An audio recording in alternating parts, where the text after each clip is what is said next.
என்ன செவத்தையா, ஏன் இப்படி சிரிக்கிறாய்? பிறகு இப்படி ஒரு முட்டாள்தனமான திட்டத்தை வகுத்துவிட்டு சாதுரியம் என்று சொன்னால் சிரிக்காமல் என்ன செய்வது? எதை வைத்து இதை முட்டாள்தனம் என்கிறாய்? காளையார் கோவிலில் இருந்து எவ்வளவுக்கு எவ்வளவு துரிதமாக மருது சகோதரர்களை திருப்பத்தூருக்கு அழைத்து செல்ல முடியுமோ அவ்வளவுக்கு அவ்வளவு துரிதமாக அழைத்து சென்று அவர்களது குலதெய்வ வழிபாட்டை நிறைவு செய்து அழைத்து வர வேண்டும். அதுதான் அவர்களுக்கு மிகப்பெரிய பாதுகாப்பு. ஆனால் நீ சொல்லும்படி மேலூர் வழியாக அவர்களை அழைத்து சென்றால் காட்டாம்பூர் வழியாக செல்வதை விட 2 மடங்கு தூரம் அதிகமானதாகும். இப்படிப்பட்ட ஒரு கடுமையான முயற்சியை மேற்கொண்டு மருது சகோதரர்களை நாம் அழைத்து செல்வதால் அவர்களை பிடிக்க நினைக்கும் பகைவர்களுக்கு நாமே பல மணி நேரங்களை ஒதுக்கித் தருவது போல் ஆகிவிடாதா? இப்படிப்பட்ட ஒரு சூழ்நிலையை எதிரிகளுக்கு நாம் ஏற்படுத்தி தர வேண்டுமா? பகைவனிடம் நம் பலவீனத்தை புரிய வைப்பதில் என்ன புத்திசாலித்தனம் இருக்கிறது? இதுதான் சாதுரியமா? இதுதான் சாணக்கிய தந்திரமா? இவ்வளவுதானா? இன்னும் ஏதாவது சொல்ல வேண்டியிருக்கிறதா? இருந்தால் அதையும் சொல்லிவிடு. அதன் பிறகு அதற்குண்டான விளக்கத்தை நான் சொல்கிறேன். நான் சொன்ன திட்டத்தில் ஒரு பகுதியை பற்றித்தான் நீ பேசுகிறாய். அதற்கு மறுபகுதி என்று ஒன்று இருக்கிறது. மறுபகுதியா? என்ன அது? மேலூர் வழியாக திருப்பத்தூர் சென்றால் 2 மடங்கு தூரம் அதிகம் என்பதும் அதனால் ஏற்படக்கூடிய நேரமும் காலமும் அதிகம் என்பதும் எனக்கும் உனக்கும் மட்டுமல்ல, எல்லோருக்குமே நன்றாக தெரியும். முக்கியமாக அந்த அக்னியுவிற்கு கூட தெரிந்திருக்கும் அல்லவா? நிச்சயம் தெரிந்திருக்கும். அப்படிப்பட்ட ஒரு சுற்றுப்பாதையில் மருது சகோதரர்கள் நிச்சயம் வரமாட்டார்கள் என்று அவனும் நினைப்பான் அல்லவா? நீ எப்படி துரிதமாக அவர்களை அழைத்துச் செல்ல வேண்டும் என்று நினைக்கிறாயோ அதே யோசனை அக்னியுவிற்கும் இருக்கும் அல்லவா? அப்படி ஒரு யோசனை அக்னியுவிற்கு இருப்பதனால்தான் அந்த அக்னியு காட்டாம்பூரில் முகாமிட்டு தங்கியுள்ளான். அக்னியுவை பொறுத்தவரையில் மருது சகோதரர்கள் ஏதாவது ஒரு குறுக்கு பாதையில் வருவார்கள் என்பதுதான் அவனது எண்ணம்.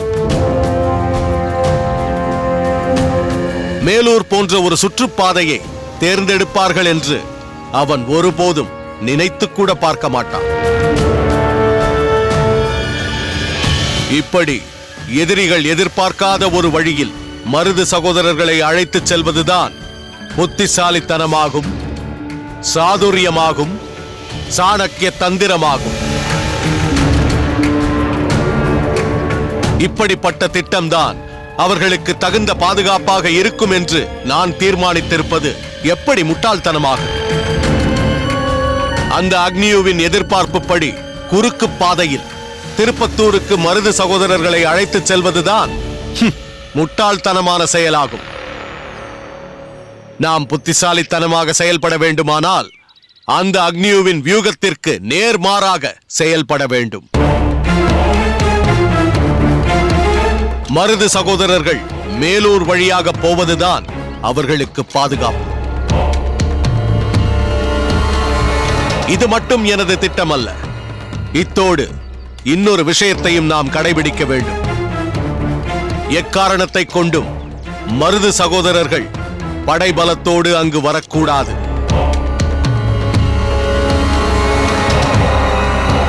அவர்களுக்கு காவலாக எந்த வீரர்களும் உடன் வரக்கூடாது.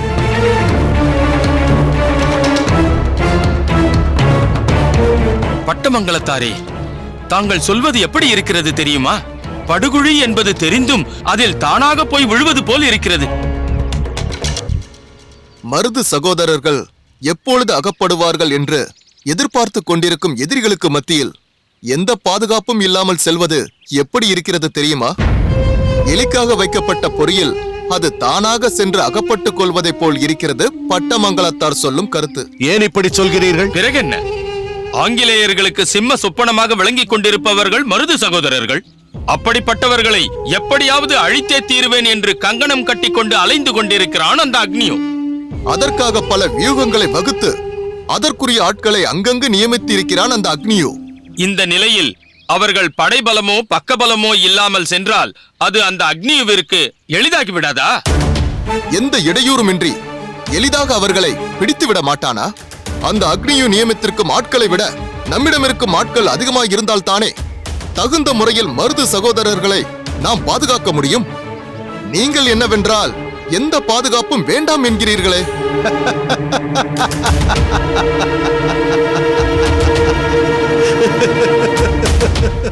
ஏன் சிரிக்கிறீர்கள்?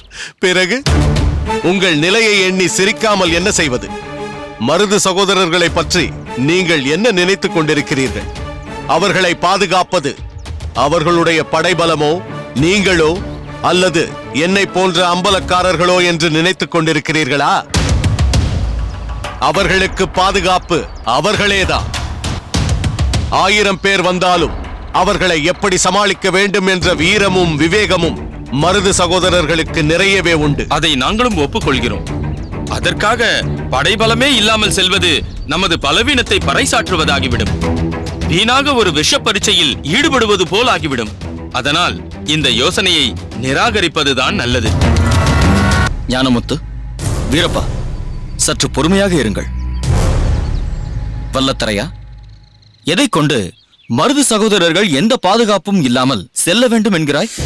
அதற்கு காரணம் என்ன? காரணம் இருக்கிறது செவத்தையா. கர்னல் அக்னியூ என்பவன் சாதாரணமானவன் அல்ல. அவன் பல இடங்களில் அவனது ஆட்களை நியமித்திருப்பான். அத்தோடு மருது சகோதரர்கள் தங்களது குலதெய்வ வழிபாட்டிற்காக திருப்பத்தூர் செல்லப் போகிறார்கள் என்ற செய்தி அவனுக்கு தெரிந்திருக்கும் பட்சத்தில் அவர்கள் வருகிறார்களா என்பதை கண்காணிக்க பல இடங்களில், குறிப்பாக திருப்பத்தூர் செல்லக்கூடிய பாதைகளில் நிச்சயமாக அவனது ஆட்களை நியமித்திருப்பான். அப்படி இருக்கும் பொழுது நாம் கூட்டமாகவோ அல்லது சிறு சிறு குழுக்களாகவோ சென்றால் கூட மருது சகோதரர்கள் தான் செல்கிறார்கள் என்ற செய்தி அக்னியுவிற்கு தெரிய வாய்ப்பிருக்கிறது. அதன் மூலம் அவர்களுக்கு ஏதேனும் ஆபத்தை ஏற்படுத்த அவன் நினைக்கக்கூடும். அதனால் மருது சகோதரர்கள் தான் வருகிறார்கள் என்ற எண்ணத்தை அவனுக்கு எக்காரணத்தை கொண்டும் நாம் ஏற்படுத்தக்கூடாது. அதனால் சராசரி மக்களைப் போல் சாதாரண வழிப்போக்கர்களாகத்தான் அவர்கள் வர வேண்டும். மேலூர் வரை அவர்கள் அப்படி வந்துவிட்டால் அங்கிருந்து ஒரு கல் தூரத்தை கடந்து விட்டாலே காட்டுப்பாதை தொடங்கிவிடும். அங்கிருந்து எனது ஆட்கள் மூலம் நான் பாதுகாப்பாக மருது சகோதரர்களை திருப்பத்தூருக்கு அழைத்துச் சென்று அவர்களது குலதெய்வ வழிபாட்டை முடித்தவுடன் மீண்டும் மேலூர் பாதையில் அவர்களை கொண்டு வந்து விட்டு விடுவேன். அதற்கு மேல் நீங்கள் அவர்களை எப்படி அழைத்து வந்தீர்களோ அப்படியே மீண்டும் அழைத்துச் சென்று விடலாம். அக்னியுவின் பார்வை அவர்கள் மீது படாமல் இந்த காரியத்தை வெற்றிகரமாக முடித்து விடலாம். இந்த திட்டம் நல்லபடியாக அமைய மருது சகோதரர்கள் சாதாரண வழிப்போக்கர்களாகத்தான் மேலூர் வரை வர வேண்டும். இல்லை, இது நிச்சயமாக சாத்தியப்படாது. மருது சகோதரர்கள் அப்படியெல்லாம் சாதாரணமாக வர முடியாது. ஞானமுத்தா, வல்லத்தரையன் சொல்வதிலும் ஒரு காரணம் இருக்கிறது. அவனது யோசனை சரியாகத்தான் தோன்றுகிறது. வல்லத்தரையன் சொல்வது போல் கூட்டம் கூட்டமாகவும் குழுக்களாகவும் சென்றால் அக்னியுவிற்கு இந்த விஷயம் தெரிவதற்கான சாத்தியக்கூறுகள் நிறைய இருக்கின்றன. அதனால் பெரும் படையோடும் செல்ல வேண்டாம், அதே சமயம் தனியாகவும் செல்ல வேண்டாம். ஞானமுத்தா, வீரப்பா, இந்த விஷயத்தை பொறுத்தவரை நானே உங்களுக்கு சில பொறுப்புகளை தருகிறேன். மருது சகோதரர்களை மேலூர் வரை தகுந்த பாதுகாப்போடு வல்லத்தரையனின் யோசனைப்படி நடந்து அழைத்து சென்று மீண்டும் அழைத்து வர வேண்டியது உங்கள் பொறுப்பு. இதை நீங்கள் சிறப்பாக செய்வீர்கள் என்ற நம்பிக்கை எனக்கு இருக்கிறது. இந்த யோசனை சரியாக வரும் என்று எனக்கு தோன்றவில்லை. ஏன் சரியாக வராது? இந்த விஷயத்தை பல கோணங்களில் ஆராய்ச்சி செய்த பிறகுதான் நான் இந்த முடிவிற்கு வந்திருக்கிறேன். எத்தனை கோணங்களில் ஆராய்ச்சி செய்தாலும் அது ஏற்புடையதாக இருந்தால் தானே அதை ஏற்றுக்கொள்ள முடியும். வீரப்பா, ஞானமுத்தா, மீண்டும் மீண்டும் மறுப்பு தெரிவிப்பது நல்லதல்ல. வல்லத்தரையன் தனக்கு கொடுக்கப்பட்டிருக்கும் பொறுப்பை குறையில்லாமல் நிறைவேற்ற வேண்டும் என்று நினைத்து அதற்குண்டான திட்டத்தையும் வகுத்து கொண்டு வந்திருக்கிறான். இது ஏற்புடையதா ஏற்கத்தக்கது ஆகாதா என்பதை தீர்மானிக்க வேண்டியவர் அண்ணன் ஊமைத்துறையார்தான். அவருக்கு இந்த திட்டம் பிடித்திருந்தால் அதற்கு மறுப்பு தெரிவிக்க யாராலும் முடியாது. வல்லத்தரையா, பல விஷயங்களை நீ யோசித்திருக்கிறாய் என்பது இந்த திட்டத்தின் மூலம் தெளிவாக தெரிகிறது. அண்ணனிடம் இதை பற்றி நான் தெரிவிக்கிறேன். அவரது விருப்பத்தை தெரிந்து கொண்டு மிக விரைவில் உன்னை வந்து சந்திக்கிறேன். வாருங்கள் போகலாம்.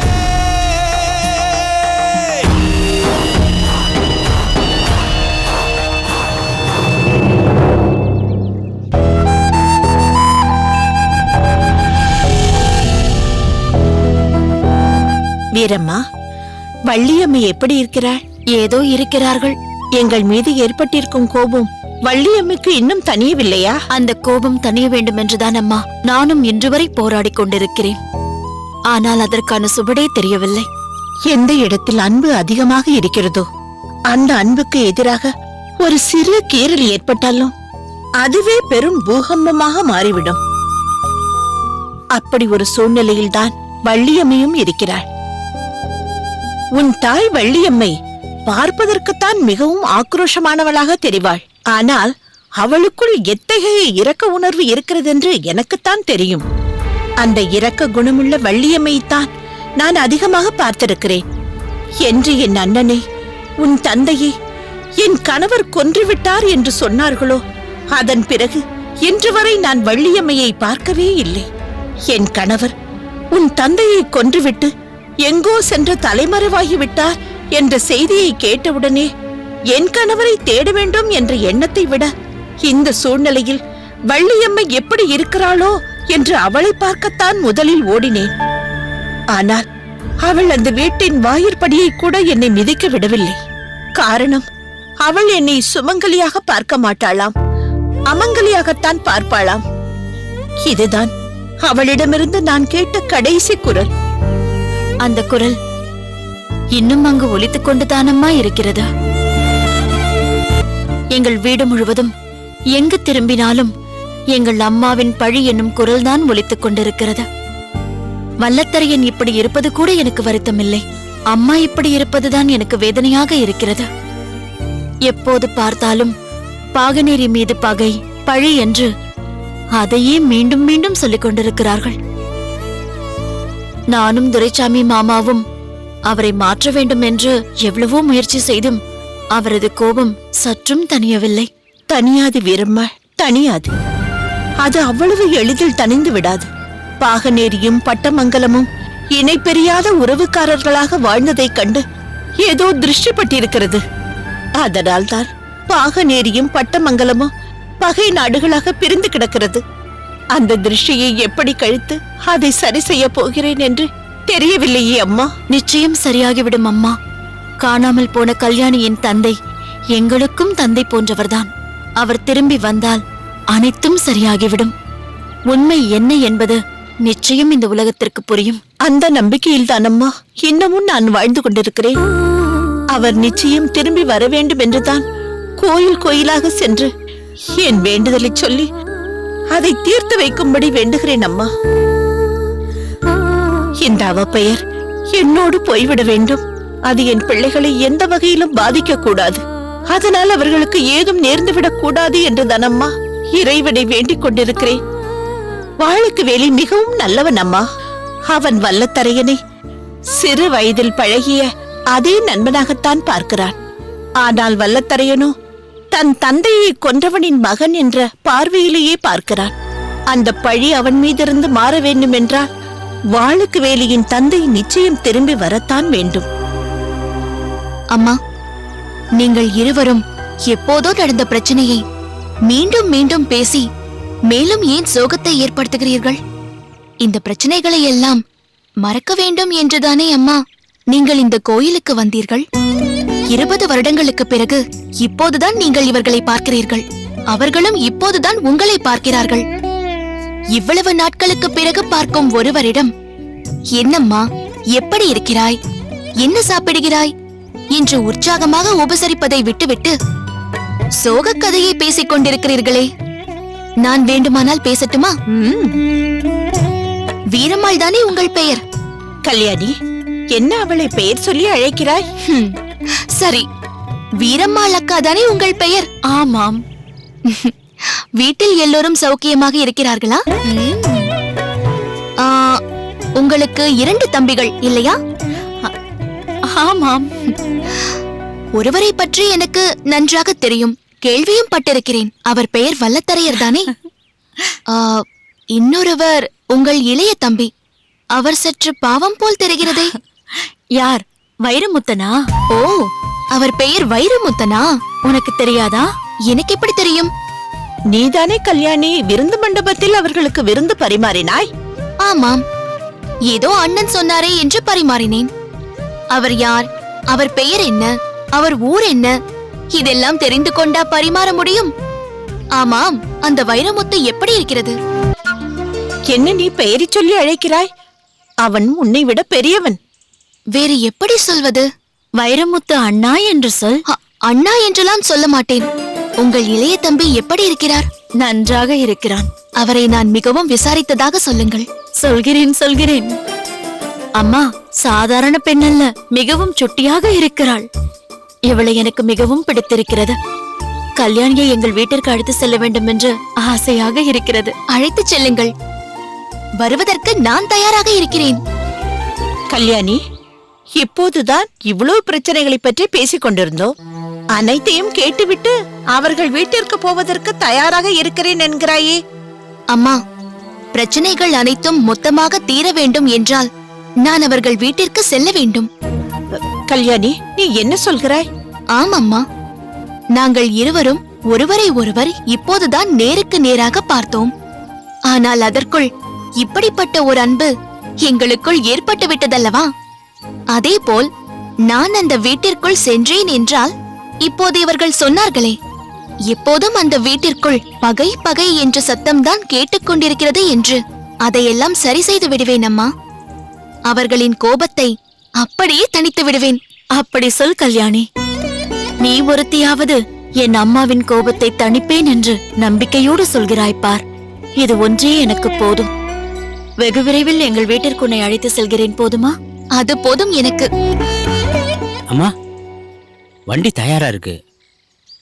சரி, இப்பொழுது புறப்பட்டால்தான் நான் நேரத்திற்கு ஊர் போய் சேர முடியும். நான் புறப்படுகிறேன். சற்று பொறுவீரம்மா. பூஜைக்காக நானே செய்து கொண்டு வந்த பிரசாதம் இது, சாப்பிடு.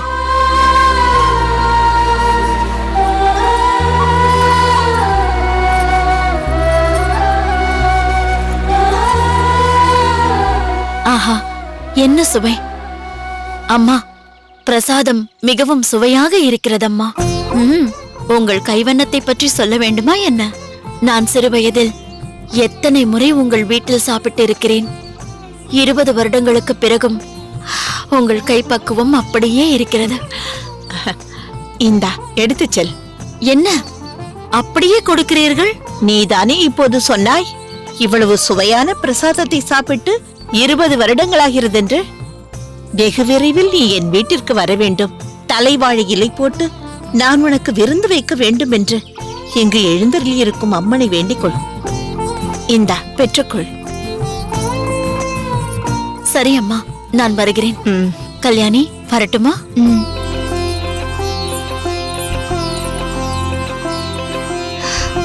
பார்த்தீர்களா, இன்றுதான் இந்த கோயிலுக்கு என்னை அழைத்து வந்தீர்கள். அதற்கே பட்டமங்கலத்திலிருந்து ஒரு உறவு நம்மிடம் வந்து சேர்ந்து விட்டது. வெகு விரைவில் பட்டமங்கலத்தை பாகநேரியுடன் உறவு கொள்ளும்படி வரவழைக்கிறேன் அம்மா. கல்யாணி, நீ மட்டும் அப்படி செய்துவிட்டால் அம்மனுக்கு என்னவெல்லாம் செய்ய வேண்டும் என்று வேண்டிக் கொண்டேனோ அதையெல்லாம் உனக்கு செய்து விடுகிறேன், போதுமா? அப்படியானால் அதையெல்லாம் இப்போதே எடுத்து வைக்க தயாராகி விடுங்கள் அம்மா. வாடி வாயாடி பெண்ணே.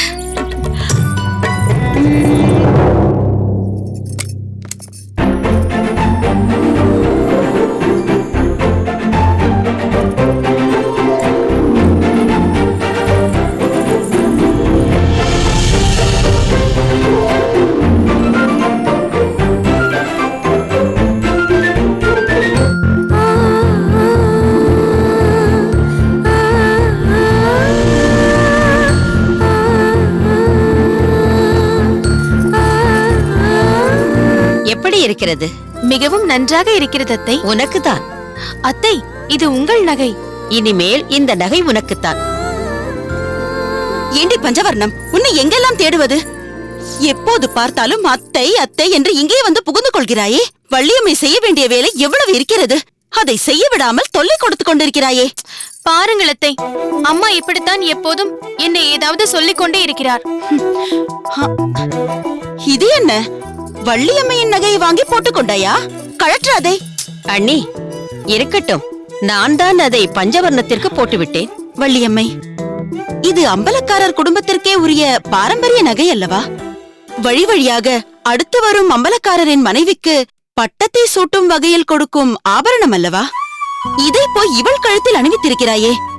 ஏ பஞ்சவர்ணம், வள்ளியம்மை கொடுத்தால் அதை வாங்கி நீ அணிந்து கொள்வாயா? அண்ணி, இப்பொழுது என்ன நடந்துவிட்டது? அவள் சிறு பெண், அணிந்து கொள்ளட்டுமே. இதையெல்லாம் அணிந்து கொள்ள ஒரு தகுதி வேண்டாமா? இவளது நிலைக்கு இதற்கெல்லாம் ஆசைப்படலாமா? என்ன அண்ணி, தகுதி நிலை என்று பெரிய பெரிய வார்த்தைகளை பேசுகிறீர்கள்? காசு பணத்தை எல்லாம் நான் பெரிதாக நினைக்கவில்லை. சொந்த பந்தங்கள் தான் வேண்டும் என்று நினைக்கிறேன். உறவுகள் விட்டு போக கூடாது என்று ஆசைப்படுகிறேன். அதனால்தான் என் உடன் பிறந்த அண்ணனுக்கு பிரச்சனை என்றதும் என்னுடனே அழைத்து வந்து விட்டேன். அதை செய்த எனக்கு பஞ்சவர்ணத்தை இந்த வீட்டு மருமகளாக்கிக் கொள்ள தெரியாதா? இவள் எனக்கு மருமகளாகிவிட்டால் இந்த நகையை யார் போட்டுக் கொள்வார்கள்? இவள் தானே போட்டுக்கொள்ள வேண்டும். அதை இன்றே போட்டுக் கொள்ளட்டுமே. அப்படி சொல்லுங்கள் அத்தை. அம்மா, இப்போது தெரிகிறதா? அத்தானோடு பேசாதே, அத்தையின் அறைக்கு போகாதே என்றெல்லாம் என்னை தடுத்தீர்கள் அல்லவா? இப்போது என்னவாயிற்று? அத்தையே சொல்லிவிட்டார், நான் தான் அவர்களுக்கு மருமகள் என்று. பிறகென்ன? நான் எப்போது வேண்டுமானாலும் என் அத்தையின் வீட்டிற்கு வருவேன், எந்த நகையை வேண்டுமானாலும் போட்டுக்கொள்வேன். அப்படி சொல்லடி என் தங்கம். அடியே பஞ்சவர்ணம், வயது பெண், சற்று பொறுமையாக பேசு. உன் குரல் வீதி வரை கேட்கிறது. அவள் குரலே அப்படிதான். சந்தோஷம் வந்துவிட்டால் இப்படிதான் கத்துவாள். சரி, அதற்கட்டும். நீங்கள் என்ன இன்றைக்கு புதிதாக கோவிலுக்கு போய்விட்டு வந்துள்ளீர்கள்? இது ஒன்றும் புதிய கோவில் இல்லையடி. என் அம்மாவும் அவருக்கு அம்மாவும் கூட வழி வழியாக போய் வரும் கோயில்தான். மாரிமுத்து, எல்லோருக்கும் பிரசாதத்தை கொடு. முக்கியமாக அம்மாவிற்கு கொடு. ஆகட்டுமா.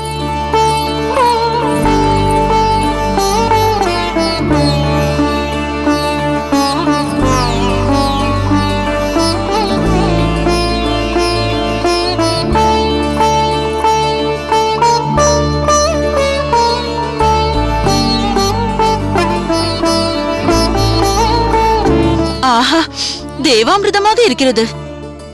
மிகவும் சுவையாக இருக்கிறது. இது யார் செய்தது வள்ளியம்மை? நீயா இல்லை வீரம்மாளா? 2 பேருமே இல்லைங்கம்மா. பாதநேரி அம்பலக்காரரு பாலுக்கு வேலியோட அம்மா இருக்காங்கல்ல, பெரிய நாயகி அம்மா, அவங்க செஞ்சது.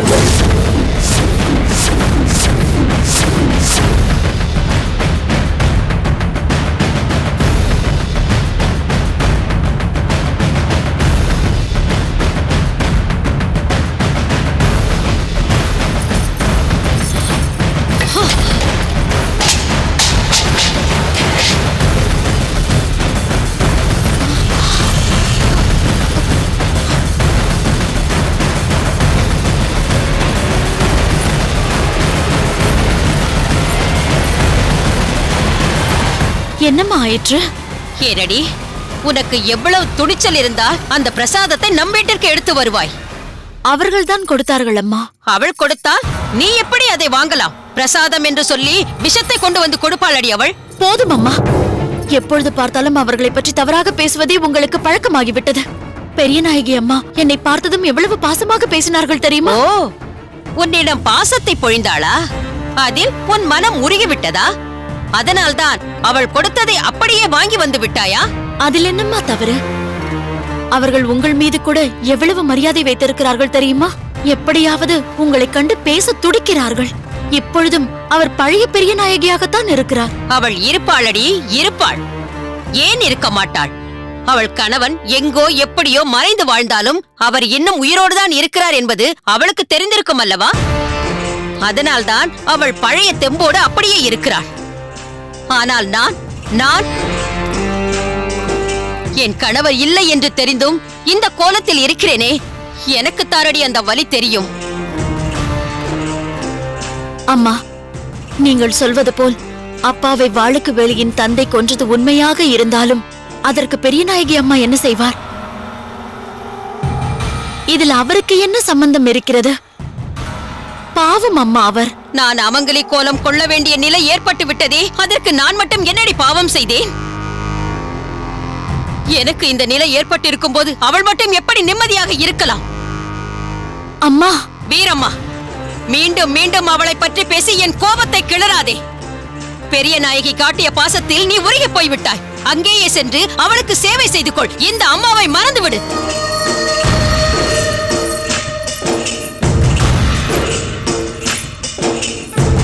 அக்கா, நீங்கள் செய்வது நன்றாக இல்லை. என்ன நன்றாக இல்லை? அத்தையிடம் ஏன் இப்படியெல்லாம் பேசுகிறீர்கள்? அவர் மனம் வருந்தும்படி ஏன் செய்கிறீர்கள்? பஞ்சவர்ணம், என்ன இது? இது பெரியவர்கள் விவகாரம். நீ பேசாமல் இரம்மா. அத்தை மாமாவின் மேல் உயிராக இருந்திருக்கிறார். அதனால்தான் அவர் உயிரை பறித்தவர்கள் மீது இந்த அளவிற்கு வஞ்சம் வைத்திருக்கிறார். அவர் மனம் சங்கடப்படும்படி நாம் எதுவும் பேசக்கூடாதல்லவா? ஏனடி, வல்லத்தரையன் ஒருவன் போதாதென்று நீ வேறு அம்மாவிற்கு துணையாக இருந்து தூண்டிவிட பார்க்கிறாயா? தவறாக நினைத்துக் கொள்ளாதே வீரம்மா. அதெல்லாம் நடக்கும்போது இவள் பிறக்க கூட இல்லை. இவளால் எப்படி அதனை புரிந்து கொள்ள முடியும்? ஏதோ அத்தையிடம் உள்ள பிரியத்தால் வயதிற்கு மீறி இப்படியெல்லாம் பேசிவிட்டாள். நான் அவளை கண்டிக்கிறேன். வா போகலாம். போ.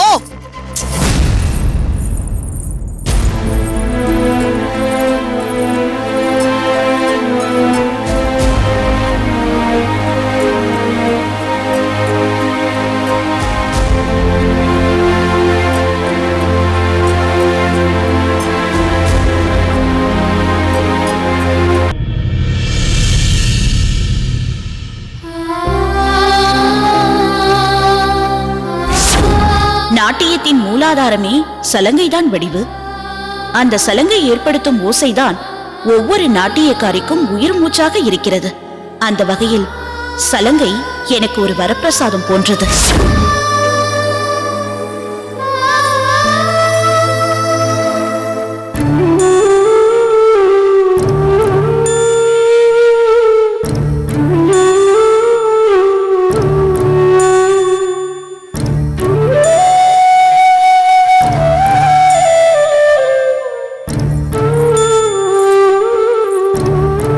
சுந்தரி, வா, வந்து சாப்பிடு. வேண்டாம் அத்தை. என்ன சுந்தரி சொல்கிறாய்? எதன் மீதோ இருக்கும் கோபத்தை சாப்பாட்டின் மீது ஏன் காட்ட வேண்டும்? நீ சாப்பிடாமல் இருந்தால் மட்டும் எல்லாம் சரியாகிவிடும் என்று நினைக்கிறாயா? அத்தை, சாப்பிடுவதற்கென்று ஒரு மனநிலை வேண்டும். தினந்தோறும் காலையில் எழுந்து நடராஜ பெருமானான அந்த இறைவனை வணங்கிய பின் நடன பயிற்சியை முடித்துவிட்டுத்தான் பச்சை தண்ணீர் ஆனாலும் பருகுவேன். ஏன் தெரியுமா? அப்போதுதான் என் மனது நிறைவாக இருக்கும்.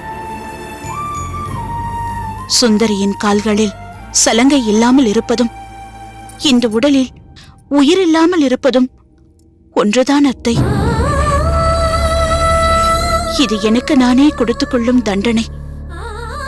நான் ஏதோ தவறு செய்திருக்கிறேன் அத்தை. என்னுடைய நடன கலையை எனது உயிரினும் மேலாக நான் நேசிக்கவில்லை. இறைவனுக்கு செய்யும் சேவையாக நான் பாவிக்கவில்லை என்றுதான் நினைக்கிறேன். எனது நாட்டியத்தை காணும் அனைவரும் இவள் நாட்டிய கலைக்கு கிடைத்த பொக்கிஷம் என்றும் ஆடலரசி என்றும் புகழ்ந்ததை கேட்டு நான் தலைகணம் கொண்டு விட்டேன். அதனால்தான் அந்த கலைக்கே நாதராகிய அந்த நடராஜ பெருமானுக்கு என் மீது வெறுப்பு ஏற்பட்டு விட்டது. அவர் முன்னிலையில் ஆடும் வாய்ப்பை என்னிடமிருந்து பறித்து விட்டார். எனக்கு நானே இப்படி தண்டனை கொடுத்துக் கொள்வதன் மூலம் நான் படும் வேதனையை பார்த்தாவது அந்த பரமனுக்கு என் மீது கருணை பிறக்காதா?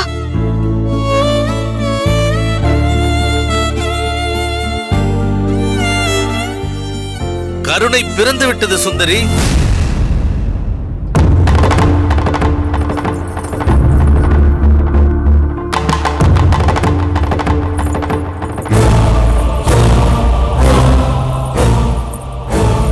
மாமா, என்ன சொல்கிறீர்கள்? எந்த காலத்திலும் சுந்தரிக்கு தலைகணமும் ஏற்படாது. இந்த நடராஜ பெருமானுக்கு உன் மீது வெறுப்பும் ஏற்படாது. ஆடற்கலையின் அரசனான அந்த தில்லை அம்பலத்து நடராஜனின் ஆசியும் அனுக்கிரகமும் உனக்கு எப்போதும் உண்டு. கருணை கடலான அந்த எம்பெருமான் தன் பக்தர்களை சோதித்தாலும் ஒருபோதும் கைவிட மாட்டார் என்பதற்கு உனக்கு ஏற்பட்ட சோதனையே உதாரணமாகிவிட்டது. என்ன சொல்கிறீர்கள்? உண்மையை சொல்கிறேன். சுந்தரிடமிருந்து கை நழுவி போன வெள்ளூர் நாட்டிய நிகழ்ச்சி மீண்டும் சுந்தரிக்கே கிடைத்து விட்டது.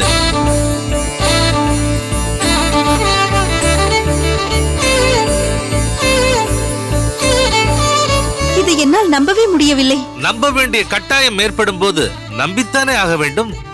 அதற்குரிய செயலை எப்படி செய்ய வேண்டும் என்று அந்த ஆண்டவன் தீர்மானித்து அந்த ஆலயத்தில் பணிபுரிந்தவரை உடனே அனுப்பி வைத்து விட்டாரே. உண்மையாகவா? ஆமாம் லலிதாங்கி. இப்பொழுதுதான் கோயில் பணியாளர் வந்து சுந்தரியே இந்த நாட்டிய நிகழ்ச்சிக்கு உறுதி செய்து விட்டதாகவும் அதற்காக அந்த ஊர் பெரியவர்களே நேரில் வந்து அழைப்பும் விடுத்து நடந்த தவறுக்கு மன்னிப்பும் கேட்கப் போவதாக சொல்லிவிட்டு சென்றார்.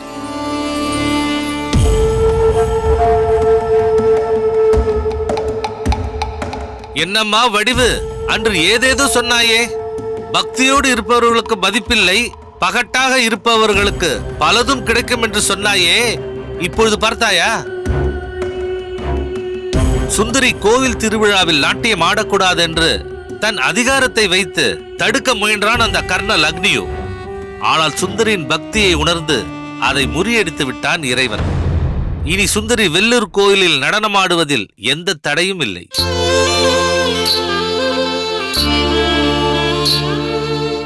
மாமா, எப்படி எப்படி இது நடந்தது?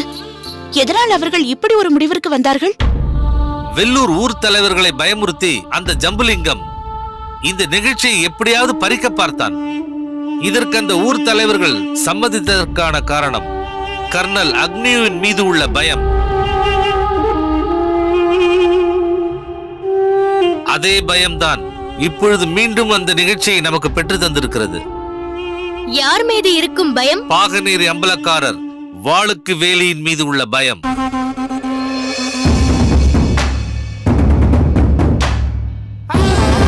அவருடைய தம்பி கருத்த ஆதப்பன் மீது இருக்கும் பயம். சுந்தரிதான் வெள்ளூர் திருவிழாவில் நடனமாட வேண்டும் என்று கருத்த ஆதப்பன் சொன்ன ஒரே ஒரு வார்த்தை அந்த தலைவர்களை ஆட வைத்து விட்டது.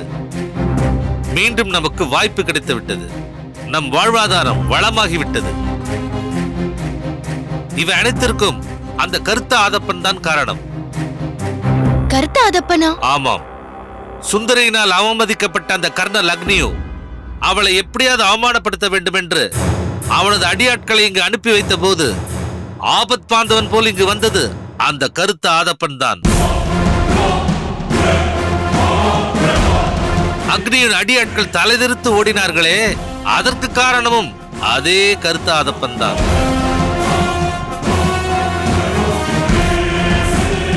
ஆளுமையை கையில் வைத்திருக்கும் கர்னல் அக்னியுவின் ஆணையை மீறி இந்த நிகழ்ச்சியை நமக்கு கொடுத்திருக்கிறார்கள் என்றால் அந்த கருத்த ஆதப்பன் அக்னியை விட உயர்ந்தவர் தானே.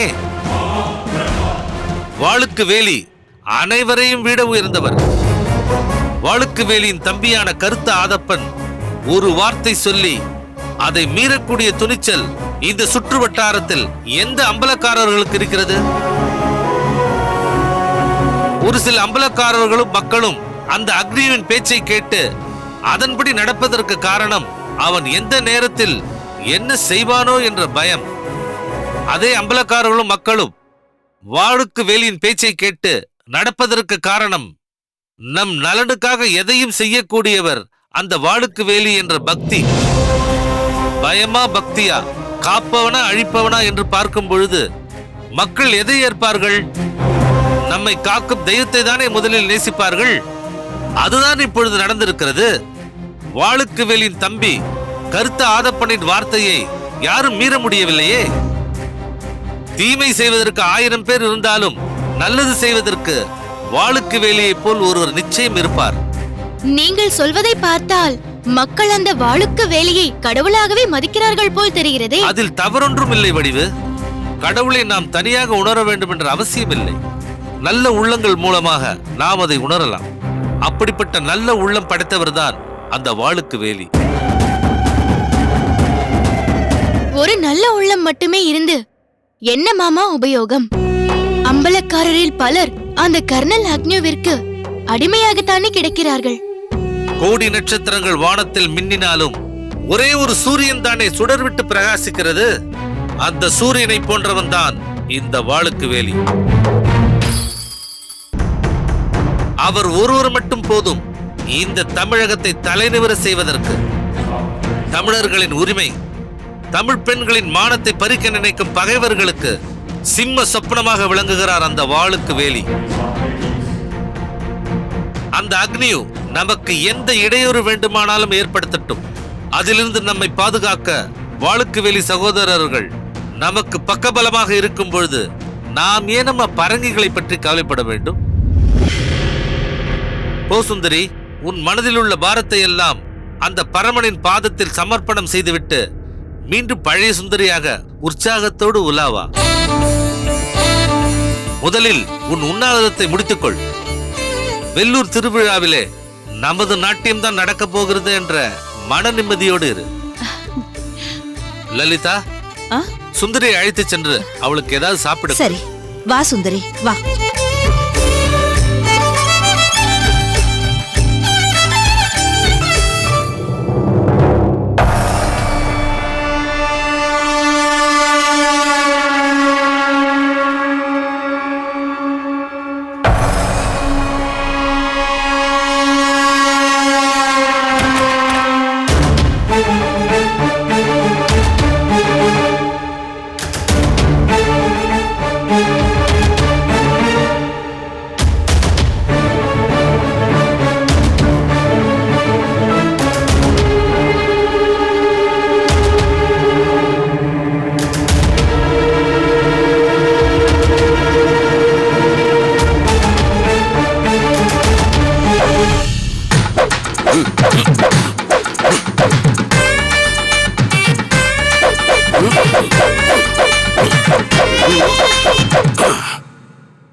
என்ன இது? துப்பாக்கியை வைத்துக்கொண்டு கம்பு சண்டையும் கத்தி சண்டையும் போட்டுக் கொண்டிருக்கிறேனே, இதை எப்படி உபயோகிப்பது? கர்னல் அக்னியு இதை ஒருமுறை உபயோகிப்பதை பார்த்திருக்கிறேன்.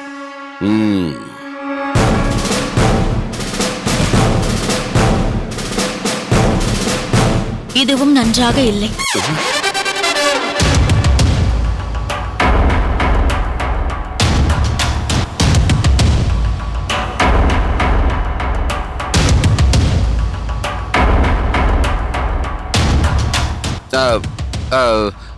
நீ எப்போது வந்தாய்? நீங்கள் எப்பொழுது எழுந்து வந்தீர்களோ அப்பொழுதே நானும் வந்துவிட்டேன். என்ன இதெல்லாம்? நீ எதை பற்றி கேட்கிறாய்? வாழேந்த வேண்டிய கைகளில் துப்பாக்கியை பிடித்துக் கொண்டிருக்கிறீர்களே, அதைத்தான் கேட்கிறேன்.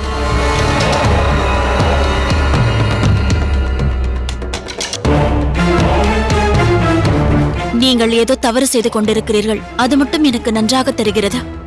ஆனால் யாரிடமிருந்து இந்த துப்பாக்கியை பெற்றீர்கள் என்றுதான் தெரியவில்லை. பிரிட்டிஷ்காரர்கள் கொடுத்தார்களா? உங்களுக்கும் அவர்களுக்கும் அந்த அளவிற்கு உறவு இருக்கிறதா? எதை எதிர்பார்த்து அவர்களோடு நீங்கள் பழகிக் கொண்டிருக்கிறீர்கள்? அது எனக்கு தெரிய வேண்டும். என்ன வீரம்மாள், சற்று விட்டால் நீ என்னை அவர்களோடு கப்பலேற்றி பிரிட்டிஷ் நாட்டிற்கே அனுப்பிவிடுவாய் போலிருக்கிறதே. துப்பாக்கியை கண்டுபிடித்தவன் வெள்ளைக்காரன் என்பதால் அதை வைத்திருப்பவர்களுக்கும் வெள்ளைக்காரர்களுக்கும் சம்பந்தம் இருக்கிறது என்று சொல்ல முடியுமா என்ன? ஏன், இதற்கு முன்பும் பிரெஞ்சுக்காரர்கள் துப்பாக்கியை வைத்திருந்தார்கள். அதற்கு முன்பு டச்சுக்காரர்கள் வைத்திருந்தார்கள். அவர்களிடமிருந்து இதை நான் பெற்றிருக்க கூடாதா? கேள்வி கேட்டது நான், பதில் சொல்ல வேண்டியது நீங்கள். சரி, இது இப்போது என்னிடம் இருப்பதால் உனக்கு என்ன பிரச்சனை, என்ன சங்கடம்? கட்டாரி கத்தி என்று கையில் இருக்கும் பொழுதே யாரை குத்தலாம் யாரை வெட்டலாம் என்று தெரிவீர்கள். இன்னும் இப்படி ஒரு துப்பாக்கியும் உங்கள் கையில் இருந்தால் என்னென்ன செய்வீர்களோ? அப்படியே இருக்கட்டும், நான் ஏதேதோ செய்வதாகவே வைத்துக்கொள். அதையெல்லாம் நான் யாருக்காக செய்கிறேன்? நமக்காகத்தானே. நம் குடும்பம் நன்றாக இருக்க வேண்டும் என்பதற்காகத்தானே. நம் குடும்பமா? நீங்கள் செய்யும் தவறான காரியங்களால் தான் நமக்கு குழந்தை பாக்கியமே இல்லாமல் போய்விட்டது. ஓ, ஆட்டை கடித்து மாட்டை கடித்து கடைசியில் மனிதனையே கடிப்பது போல் இப்போது என்னையே குறை சொல்கிறாயா? என்னிடம் எந்த குறையும் இல்லை. இதோ என் புஜபல பராக்கிரமத்தை பார். ஏதேனும் குறை இருக்குமானால் அது உன்னிடம்தான் இருக்க வேண்டும். இருக்கட்டும், அது என் குறையாகவே இருக்கட்டும். எப்படியோ நமக்கு வாரிசில்லாமல் போய்விட்டது. இந்த நிலையில் வேறு யாருக்காக நீங்கள் இப்படியெல்லாம் செய்து கொண்டிருக்கிறீர்கள்? வீரம்மாள், நீயாக கற்பனை செய்து கொண்டு ஏதேதோ பேசுகிறாய். இதற்கெல்லாம் நான் எப்படி விளக்கம் சொல்ல முடியும்? நான் எதை நோக்கி போகிறேன், என்ன செய்ய நினைக்கிறேன் என்பதை பற்றி உன்னிடமெல்லாம் சொல்ல முடியாது. என்னை போகிற போக்கில் விட்டுவிடு. நீ போய் உறங்கு. முடியாது. உங்கள் செயல்களுக்கான காரணம் எனக்கு தெரிந்தாக வேண்டும். இல்லாவிட்டால் இப்பொழுதே என் தம்பி வல்லத்தரையனை எழுப்பி நீங்கள் துப்பாக்கி வைத்திருக்கும் ரகசியத்தை சொல்லிவிடுவேன். சொல்லிவிடுவாயா? நான் விட்டு விடுவேனா? எவ்வளவு துணிச்சல் இருந்தால் தாலி கட்டிய புருஷனையே காட்டிக் கொடுப்பேன் என்கிறாய். இதற்கு மேலும் நான் உன்னை விட்டு வைக்க மாட்டேன். மனைவி என்றும் பார்க்காமல் உன்னை நான் சுட்டு தள்ளிவிடுவேன்.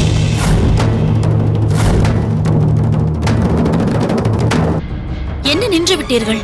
சுடுங்கள். என்னை மணந்து கொண்டவர் என்பதற்காக இங்கு இடம் கொடுத்தவர்களுக்கு தீங்கு செய்யும் உங்களோடு வாழ்வதை விட நான் மடிந்து போவதே மேல். சுடுங்கள். வாளுக்கு வேலியை கொல்ல வைத்திருக்கும் துப்பாக்கி இது. இதில் இருக்கும் ஒரு குண்டை கூட உனக்காக நான் செலவழித்து வீணாக்க மாட்டேன். வேண்டாம். வாளுக்கு வேலி நல்லவன். அவனால் நாட்டிற்கு நிறைய நல்லது நடக்க வேண்டியிருக்கிறது. அந்த உத்தமனுக்காக நான் சாக தயாராக இருக்கிறேன். என்னை சுடுங்கள். முடியாது. சுடுங்கள். முடியாது. ஏன்? சுடத் தெரியாது. இவரை எப்படி எடுத்துக்கொள்வதென்றே தெரியவில்லையே.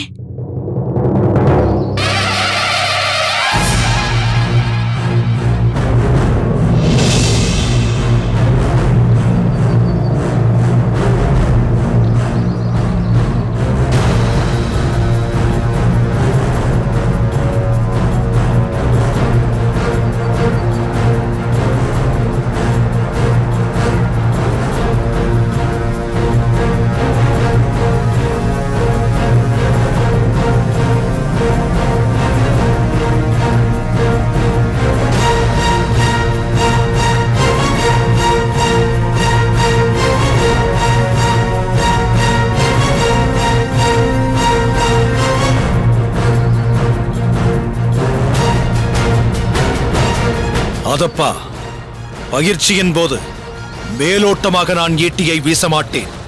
என் ஈட்டி உன் மார்பையும் கழுத்தையும் பதம் பார்க்க முயற்சி செய்யும். அதை தடுக்க வேண்டியது உன் பொறுப்பு. கவலைப்படாதீர்கள் அண்ணா. எனக்கு என் மீது நம்பிக்கை இருக்கிறதோ இல்லையோ, ஆனால் வாளையும் வேலையும் சுழற்ற கற்றுக் கொடுத்த உங்கள் மீது நிறைய நம்பிக்கை இருக்கிறது. உங்கள் தம்பி ஒருபோதும் சோடை போக மாட்டான். தைரியமாக ஈட்டியை செலுத்துங்கள். என் கேடயம் நிச்சயம் அதற்கு பதிலடி கொடுக்கும். அதேபோல் என் ஈட்டியும் உங்களை பதம் பார்க்க முயற்சி செய்யும். தடுத்துக் கொள்ள வேண்டியது உங்கள் பொறுப்பு. சபாஷ்! வா!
ஆதப்பா, நிறுத்திக் கொள்வோமா? அது உங்களுக்கு இழுக்காகி விடும் அண்ணா. பாகநெறி அம்பலக்காரரின் தம்பி தோல்வியை ஒப்புக்கொள்வதா? இறுதி வரை போராட நான் தயாராக இருக்கிறேன்.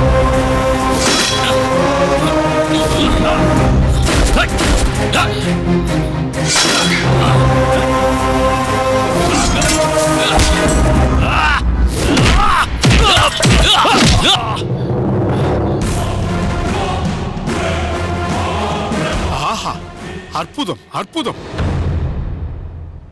கலிங்கத்து பரணி காட்டும் வாட்போர் ஒன்றை கண்முன்னால் பார்ப்பது போல் இருக்கின்றது.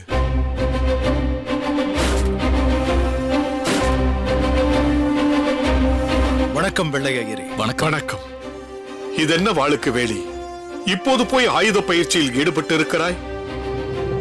எந்த ஆயுத பயிற்சியையும் இடையில் விட்டுவிடக் கூடாது. சிறிது இடைவெளி ஏற்பட்டாலும் நமது மனதின் வேகத்திற்கு கை சுடலாது. அதுவும் சரிதான். ஆனால் இன்று நீயும் கருத்த ஆதப்பனும் நேருக்கு நேர் மோதியதை பார்க்கும்போது எனக்கு மேலும் ஓர் உண்மை புரிந்தது. உண்மையா? என்ன உண்மை? சும்மா சொல்லக்கூடாது. அண்ணனுக்கு தம்பி சளைத்தவன் அல்ல என்பதை கருத்த ஆதப்பன் நிரூபித்து விட்டான். இப்போது ஈட்டி செல்லும் இடமெல்லாம் அவன் கேடயம் வந்து தடுப்பதை பார்த்து நான் வியந்து போனேன். அண்ணனுக்கு தகுந்த தம்பி. அப்படி சொல்லாதீர்கள் வெள்ளையரே. குருவுக்கு தகுந்த சீடன் என்று சொல்லுங்கள். நான் முறைப்படி ஒரு குருகுலத்திற்கு சென்று ஆயுத பயிற்சி பெற்றாலும் வாள் சுழற்றுவதில் உள்ள நுணுக்கங்களை எனக்கு கற்பித்தது என் அண்ணன் தான். அவருக்கு சமமான வீரனாக என்னை உருவாக்க வேண்டும் என்று முயற்சிக்கிறார். தன் முழு ஆற்றலையும் பயன்படுத்தாமல் மேலோட்டமாக ஈட்டியை சுழற்றினார். இல்லையேல் நிச்சயம் என்னால் தாக்கு பிடிக்க முடியாது. அதனால்தான் எனக்காக விட்டு கொடுத்து சண்டையிட்டார். விட்டு கொடுப்பது என்பது உன் அண்ணனுக்கு இயல்பாக அமைந்த குணமாயிற்றே. அப்படி ஒருவனுக்கு இவர் விட்டு கொடுத்தது இப்போது பெரும் பிரச்சனையாக உருவெடுத்திருக்கிறதே. யாருக்கு விட்டு கொடுத்தார்? வல்லத்தரையனுக்கு.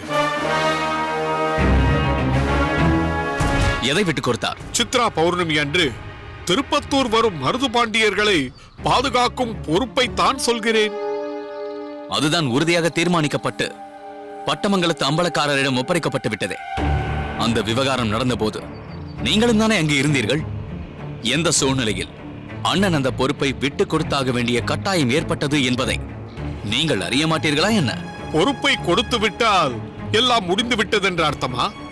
இனி அந்த வல்லத்தரையன் மருது பாண்டியர்களை காப்பாற்றினால் என்ன, காப்பாற்ற தவறி மருது சகோதரர்கள் இருவரும் ஆங்கிலேயரிடம் அகப்பட்டு கொண்டால் என்ன என்று இருந்துவிட வேண்டியதுதானா? வெள்ளையரே, என்ன நடந்தது? ஏன் இப்படி பேசுகிறீர்கள்? மருது சகோதரர்களை பாதுகாப்பாக அழைத்து செல்வதற்கென்று வல்லத்தரையன் உறங்காப்புலியுடன் இணைந்து ஒரு திட்டத்தை வகுத்திருக்கிறான். அந்த திட்டம் எவ்வளவு பொருத்தமற்றது, தவறானது என்பது அதை கேள்விப்பட்ட உடனேயே எனக்கு புரிந்துவிட்டது. அப்படி என்ன திட்டம் வகுத்திருக்கிறான்? குறுக்கு பாதை வழியாக மருது சகோதரர்களை திருப்பத்தூருக்கு அழைத்து செல்லாமல் சுற்றுப்பாதை வழியாக அழைத்து செல்ல போகிறார்களாம். அது என்ன பாதை? மதுரை செல்லும் பாதையில் உள்ள மேலூருக்கு அழைத்து சென்று அங்கிருந்து திருப்பத்தூருக்கு அழைத்து செல்ல போகிறார்களாம்.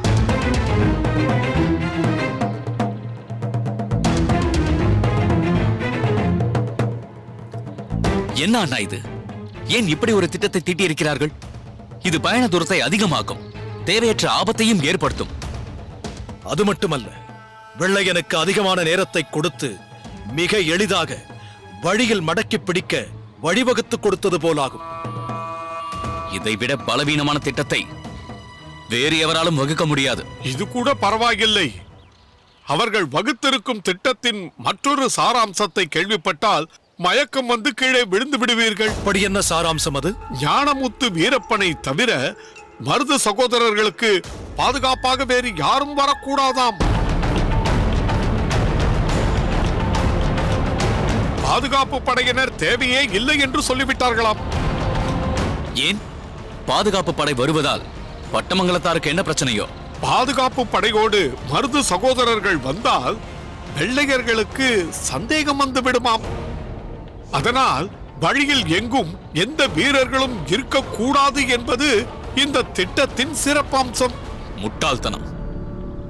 ஊமைத்துறையார் நிச்சயம் இதை ஏற்றுக்கொள்ள மாட்டார். நீ நினைப்பது தவறு வாளுக்குவேல்.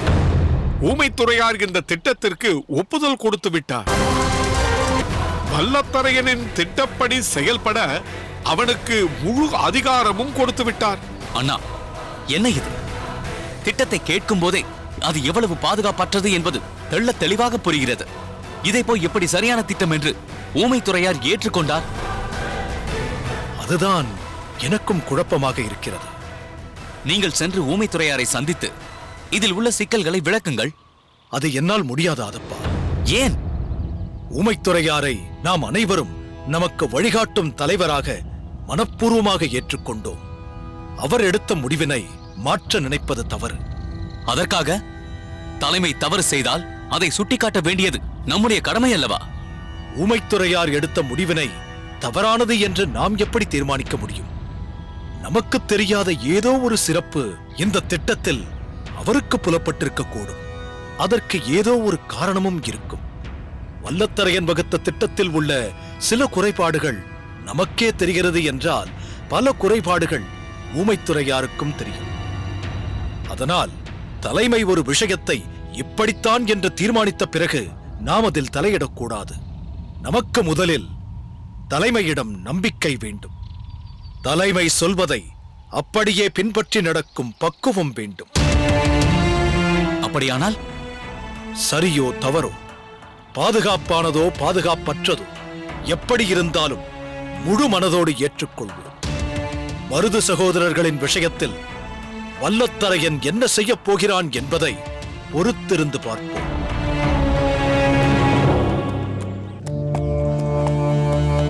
வருடத்திற்கு ஒரு முறை கூடும் குதிரை சந்தை இது.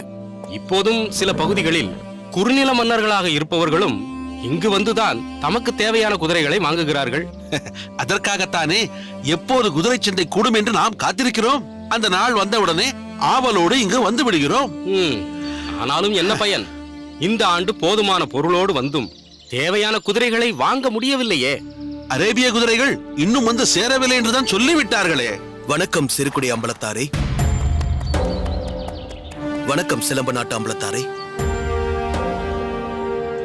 வாருங்கள் பட்டமங்கலம் சின்ன அம்பலத்தாரே. பெரிய அம்பலத்தார் வல்லத்தரையர் நலம்தானே? மிகவும் நலமாக இருக்கிறார். பாகநெறி பரிவட்ட நிகழ்ச்சியின் போது உங்களை எல்லாம் பார்த்தது. அதற்கு பின் இப்போதுதான் பார்க்கிறேன். ஆமாம் ஆமாம், நாங்களே எல்லா அம்பலக்காரர்களையும் அன்றுதான் சந்தித்தோம். ஏதோ ஒரு பொது நிகழ்ச்சி வந்தால் தானே அதற்கென வந்து சந்திக்க முடியும். மற்ற நாட்களில் நமது அம்பலத்தில் உள்ள பணிகளே நமக்கு சரியாக இருக்கிறதே. தாங்கள் சொல்வதும் சரிதான். ஆனால் இந்த குதிரை சந்தையில் நிச்சயம் சில அம்பலக்காரர்களை சந்திக்க முடியும் என்று நினைத்தேன். ஆமாம், உங்கள் நாட்டிற்கு எதற்கு சிறு குடி என்ற பெயர் வந்தது? அங்கு உள்ளவர்கள் சிறு அளவில் தான் குடிப்பீர்களோ? என்ன? இல்லை இல்லை, தண்ணீர் தண்ணீர் தண்ணீரை தான் சொன்னேன். வைரமுத்தரே, இவரை எல்லாம் ஏன் இங்கு அழைத்து வருகிறீர்கள்? என்ன செய்வது? இவனுக்கு அறிவழகன் என்று பெயர் வைத்திருக்கிறார்களே. அதனால் ஓர் அளவிற்காவது அறிவு இருக்கும் என்று பட்டமங்கலத்தார் அழைத்து வந்திருப்பார். இது உங்களுக்கும் தெரிந்து விட்டதா? இங்கு வந்த பிறகுதானே தெரிந்தது இவனுக்கு அறிவும் இல்லை, பேச்சில் அழகும் இல்லை என்று. அறிவழகா, உன் கதை நாடெங்கும் சந்திச்சிருக்கிறது. வைரமுத்தா, என்ன இருந்தாலும் நீ இவர்கள் முன்னால் என்னை இழிவுபடுத்த கூடாது. உன் பெயர் கூட தான் வைரமுத்தன். அதற்காக நீ என்ன வைரத்தையும் முத்துவையும் கையில் வைத்துக் கொண்டே அழைகிறாய்? அறிவழகனாரே, அறிவழகா, யாரது? யார் என்ன அழைத்தது? அறிவழகா, உன்னைத்தான் சிறுகுடி நாட்டார் அழைத்தார். என்னை அழைத்தீர்கள்? என்னையும் அப்படி அழைத்தீர்கள்? ஆமாம். ஏன் அப்படி கேட்கிறீர்கள்? என்னை எல்லோரும், ஏன் என் தங்கையை கூட டேய் அறிவழகா என்றுதான் அழைப்பாள். ஆனால் அறிவழகனார் என்று தாங்கள் அன்போடு இப்படி அழைத்தீர்களா? இத்தனை மரியாதையாக தாங்கள் என்னைத்தான் அழைத்தீர்களா என்று சந்தேகம் வந்துவிட்டது. என்ன இருந்தாலும் நீங்கள் பட்டமங்கலத்து அம்பலக்காரரின் தாயார் வள்ளி அம்மையாரின் அண்ணன் மகன் அல்லவா? அதற்குரிய மரியாதையை அளிக்கத்தானே வேண்டும். இருக்கட்டும் இருக்கட்டும். ஆமாம், நீங்கள் என்ன சொல்ல வந்தீர்கள்? வைரமுத்தன் என்றால் வைரமும் முத்தும் அவரிடம் இருக்கிறது என்று பொருள் அல்ல. வைரம் போன்ற மன உறுதியும் முத்து போன்ற பிரகாசமும் உடையவர் என்று பொருள். இருந்து விட்டு போகட்டும், இருந்து விட்டு போகட்டும். ஆமாம், குதிரைகள் இங்கு வந்து சேரவில்லையாமே, இப்பொழுது என்ன செய்வது? எங்களுக்கும் ஒன்றும் புரியவில்லை. இங்கு வந்தவுடனே குதிரை விற்பனையாளரிடம் எங்களுக்கு தேவையான குதிரைகளுக்குரிய பணத்தை தந்துவிட்டோம். குதிரைகள் எப்போது வரும், எப்போது எங்களிடம் ஒப்படைப்பார்கள் என்று ஒன்றும் புரியவில்லை. எனக்கு நன்றாக புரிந்து விட்டது. என்ன புரிந்து விட்டது? உங்களுடைய பணம் போய்விட்டது. நீங்கள் ஏமாந்து விட்டீர்கள் என்று எனக்கு நன்றாக புரிந்து விட்டது. ஏன் இப்படி பேசுகிறீர்? அது எப்படி போய்விடும்? சிலம்ப நாட்டாரே, இவன் சொல்வதிலும் அர்த்தம் இருக்கிறது. ஒரு பொருளை கண்ணிலே பார்க்காமல் அதற்கான பணத்தை தரலாமா? நாம் வாங்க வந்திருப்பது அரேபிய குதிரைகள். அந்நியர்களை நம்ப முடியுமா? இன்று குதிரைகள் வரவில்லை என்கிறார்கள், நாளை ஆளே வராமல் போய்விட்டால் என்ன செய்வது? தமிழர் நடத்தும் சந்தை என்றால் பிரச்சனை இல்லை, நிச்சயம் எந்த தவறும் நேராது. நம்மவர்களின் வணிகத்தில் ஒரு நியாயம் இருக்கும். இவர்களை எதை வைத்து நம்புவது? இப்பொழுது யோசித்து என்ன பலன்? எப்படி? கவலைப்படாதீர்கள், அம்பலக்காரர்களை மீறி அவர்களால் ஒன்றும் செய்துவிட முடியாது. எதுவாக இருந்தாலும் நாங்கள் உங்களுக்கு துணை நிற்போம். நன்றி அம்பலத்தாரே, நாங்கள் புறப்படுகிறோம். ஆமாம், இப்போது நீங்கள் என்ன செய்ய போகிறீர்கள்? இங்கு தங்கி இருந்து குதிரைகளை வாங்கி கொண்டு போக போகிறீர்களா, அல்லது ஊருக்கு சென்று விட்டு பிறகு வரப்போகிறீர்களா? அதை பற்றி இன்னும் யோசிக்கவில்லை. அப்படி தங்குவதானால் எங்கள் அம்பலம் இங்கு அருகில் தானே இருக்கிறது, அங்கு வந்து தங்குங்கள். தங்கள் அழைப்புக்கு மிக்க நன்றி. தங்குவதாக தீர்மானித்தால் அவசியம் அங்கு வருகிறேன். ஆனால் ஒன்று. என்ன? அறிவழகனையும் அழைத்துக் கொண்டுதான் அங்கு வர வேண்டியிருக்கும். அதை நீங்களே யோசித்துக் கொள்ளுங்கள். சரி, தங்களுக்காக அதையும் பொறுத்துக் கொள்கிறேன். நாங்கள் வருகிறோம். வாருங்கள். அதை பொறுத்துக் கொள்கிறோமா? என்னவோ ஆடையோ மாடையோ பேசுவதை போல் பேசிவிட்டு போகிறான் அந்த சிறுகுடி அம்பலம். பட்டமங்கலம் சின்னம்பலத்தாருக்கு என் பணிவான வணக்கம். வா மேகநாதா, நீயும் என்று இங்கு நடக்கும் குதிரை சந்தையில் குதிரைகள் வாங்குவதற்காகத்தான் வந்தாயா? ஆமாம், ஆனால் இன்னும் குதிரைகள் வராததால் 2 நாள் தங்கியிருந்துதான் செல்ல வேண்டும். இப்பொழுது புரிந்து விட்டது. என்ன புரிந்தது? நீயும் குதிரைகள் வாங்குவதற்கு பணத்தை கொடுத்துவிட்டு வேறு வழி இல்லாமல் காத்திருக்க போகிறேன் என்கிறாய். அதுதான் இல்லை, பொருளை பார்க்காமல் பணத்தை கொடுக்கும் பழக்கம் எனக்கு கிடையாது. பார்த்தாயா அறிவழகா, இந்த விஷயத்தில் பாகநேரியும் பட்டமங்கலமும் ஒன்றுதான் என்று புரிகிறதா? என்னை போலவே மேகநாதனும் எச்சரிக்கையாகத்தான் இருக்கிறார். எனக்கு ஒரு சந்தேகம். என்ன? குதிரை வாங்குவதற்கு சின்னம்பலமே வர வேண்டுமா என்ன? வேறு யாரையாவது அனுப்பி வைக்கலாமே? அனுப்பலாம் தான், ஆனால் உன்னை போல நம்பிக்கையான விசுவாசமான ஒருவர் கிடைக்க வேண்டுமே. ஏன்? இவர் உங்களுக்கு நண்பருக்கு நண்பர், உறவினருக்கு உறவினர், இவரை அனுப்பி இருக்கலாமே. ஏன் மேகநாதா, பட்டமங்கலத்திற்கு நல்ல குதிரைகள் வாங்கக்கூடாது என்று நீ தீர்மானித்து விட்டாயா? ஏன் இப்படி கேட்கிறீர்கள்? பிறகு குதிரைகள் வாங்க இவனை அனுப்ப சொல்கிறாயே. இவனை அனுப்பினால் கழுதையை வாங்கி கொண்டு வந்து விடுவான். வைரமுத்தா, என்ன போட கோமாளி. மேகநாதா, குதிரை வாங்குவதென்பது ஒரு நாட்டின் படைபலத்தை பாதுகாப்பதாகும். அதை சுழி பார்த்து வாங்க தெரிய வேண்டும். அதிலும் அரபு நாட்டிலிருந்து வரும் குதிரைகளை எச்சரிக்கையாக அணுக வேண்டும். பாகநேரி அம்பலக்காரர் அதற்கு உன்னை அனுப்பியிருக்கிறார் என்றால் அதற்குரிய தகுதி உனக்கு இருக்கிறது. எங்களிடம் அப்படி யாரும் இல்லையே. அப்படியே என்னை போல் ஒருவன் வந்தாலும் பட்டமங்கலத்து அம்பலத்தார் அவனை ஏற்றுக்கொள்ள மாட்டாரே. தாழ்ந்த குலத்தைச் சேர்ந்தவர்களை வீட்டிற்குள் சேர்ப்பது பட்டமங்கலத்து அம்பலத்தாருக்கு பிடிக்காது என்று எனக்கு நன்றாகவே தெரியும். மேகநாதா, பரிவட்ட நாளில் விருந்துக்கு அழைத்த போது அண்ணன் உன்னை அவமதிப்பது போல் பேசியதை மனதில் வைத்துக் கொண்டிருக்கிறாய் என தெரிகிறது. இன்னும் அந்த காயம் உன் மனதிலிருந்து ஆறவில்லையா? அந்த காயத்திற்கு அன்றே நீங்கள் மருந்து போட்டு விட்டீர்கள். உங்கள் பேச்சை கேட்டுத்தானே மனம் மாறி விருந்தொண்ண வந்தார் உங்கள் அன்னார். அதனால் தானே மற்ற அம்பலக்காரர்களும் மனநிறைவோடு வந்து கலந்து கொண்டார்கள். இல்லாவிட்டால் அந்த விருந்து நிகழ்ச்சியே விபரீத நிகழ்ச்சியாக மாறியிருக்குமே. சரி, குதிரைகள் வரும் வரை நீயும் இந்த ஊரில் தான் தங்க போகிறாயா? வைரமுத்தா, இது என்ன கேள்வி? பாகனேரி இங்கிருந்து சற்று தொலைவுதானே. நம் பட்டமங்கலம் தான் இன்னும் சிறிது தூரம் செல்ல வேண்டும். நீங்கள் சொல்வது உண்மைதான்.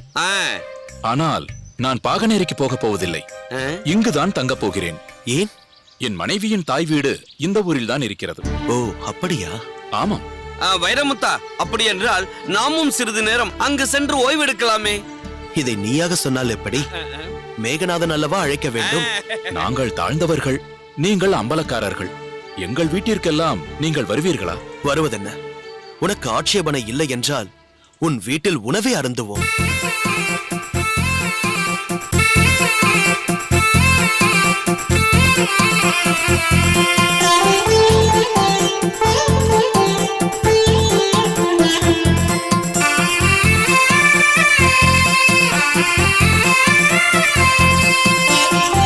ஆஹா, அருமையான விருந்து. ஓஹோ, அற்புதமான விருந்து.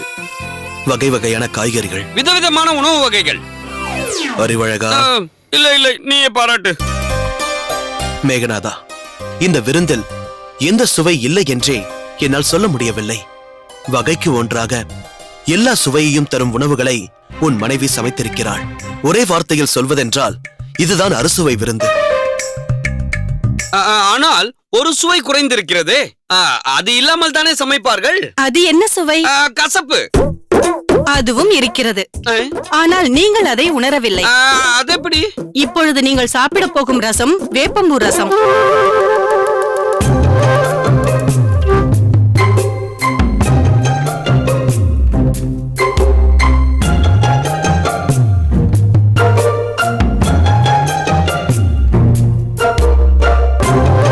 கசப்பு சிறிது கூட தெரியவில்லையே. அதை தெரியாமல் தானே சமைக்க வேண்டும். வாழ்க்கையில் இனிப்பும் கசப்பும் கலந்திருக்கிறது என்பதற்கு அடையாளமாக விருந்தில் அதையும் இணைக்க வேண்டும் என்று என் முன்னோர்கள் கற்றுக் கொடுத்த பாடம். பார்த்தாயா அறிவழகா, மேகநாதன் மனைவியின் சாமர்த்தியத்தை? இவள் இப்படி சமைப்பதில் ஆச்சரியம் ஒன்றுமில்லை. மரகதம் பட்டமங்கலத்திற்குட்பட்ட காடநேரியைச் சேர்ந்தவள். அப்படி சொல். பட்டமங்கலத்து பெண் என்பதால் தான் இவ்வளவு சுவையாக சமைத்திருக்கிறாள். இல்லாவிட்டால் இந்த பக்குவம் வருமா? உண்மையை சொல்ல போனால் எங்கள் மாளிகையில் கூட இந்த அளவுக்கு சுவையாக நாங்கள் சாப்பிட்டதில்லை. வைரமுத்தா, இது சற்று அதிகமாக இல்லை? நீ எதற்காக இவ்வளவு பீடிகை போடுகிறாய் என்று சத்தியமாக இதுவரை எனக்கு தெரியவில்லை. வாயை மூடிக்கொண்டிரு.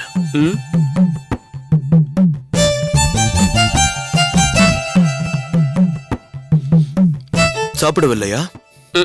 நீதான் வாயை மூடிக்கொள் என்று சொல்லிவிட்டாயே, அதான். சாப்பிடுவதற்கு வாயை திறக்கலாம், பேசுவதற்கு தான் வாயை திறக்க கூடாது. இப்பொழுது நான் சாப்பிடட்டுமா அல்லது பேசட்டுமா? இல்லை, சாப்பிடுகிறேன். ஆமாம், நீங்கள் இப்போது என்ன செய்ய போகிறீர்கள்? குதிரைகள் வருவதற்கு சில நாட்கள் ஆகும் போல இருக்கிறதே. வேற என்ன செய்ய முடியும்? ஊருக்கு சென்று விட்டு ஒரு 4-5 நாட்கள் கழித்துதான் வர வேண்டும். ஆனால் குதிரைகள் என்றைக்கு வருகிறது என்பதை எப்படி கண்டுபிடிப்பீர்கள்? இங்கு அருகில் இருந்தால் தானே அதை தெரிந்து கொள்ள முடியும். அதற்குத்தான் இங்குள்ள அம்பலக்காரரிடம் சொல்லி இருக்கிறேன். அவர் இல்லத்தில் தங்கி இருப்பதா, இல்லை குதிரைகள் வந்தவுடன் அவரை செய்தி அனுப்ப சொல்வதா, பட்டமங்கலத்திற்கு போவதா, இன்னும் எதுவும் தீர்மானிக்கவில்லை. உங்களுக்கு தெரியாததா? நீங்கள் எது செய்தாலும் சரியாகத்தான் இருக்கும். இருந்தாலும் ஒரே ஒரு வேண்டுகோள். என்ன? இவ்வளவு தூரம் வந்து விட்டீர்கள், இதோ பக்கத்தில் தான் பாகனேரி இருக்கிறது. அங்கு வந்து அவர்களையும் பார்த்துவிட்டு போகலாமே. வர வேண்டும். அதை பற்றியும் யோசித்துக் கொண்டுதான் இருந்தேன். வைரமுத்தா, இப்போது புரிந்து விட்டது. அவர்களாக அழைத்தது போல் இருக்க வேண்டும் என்பதற்காகத்தான் ஆரம்பத்தில் அப்படி ஒரு பீடிகை போட்டாயோ? யோசிக்காதீர்கள். நீங்கள் அங்கு வந்து கல்யாணியின் கையால் ஒரு வேளையாவது விருந்து உண்டு விட்டுதான் போக வேண்டும். கல்யாணியா? அது யார்?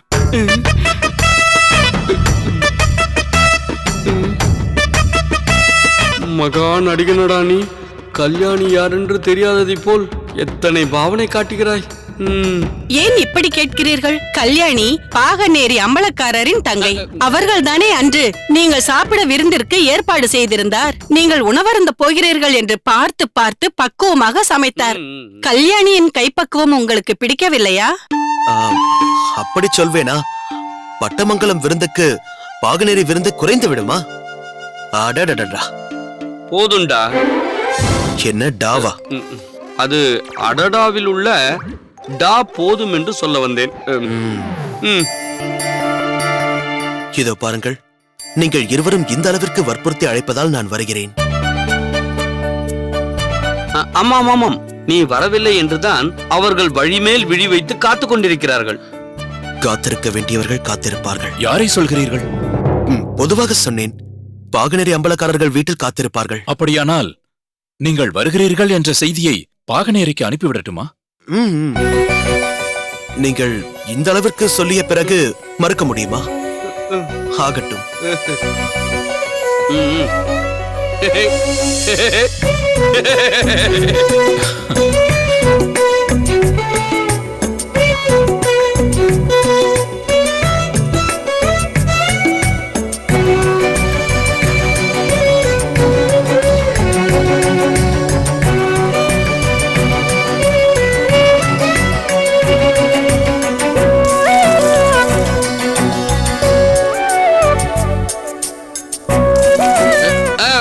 வைரமுத்தா,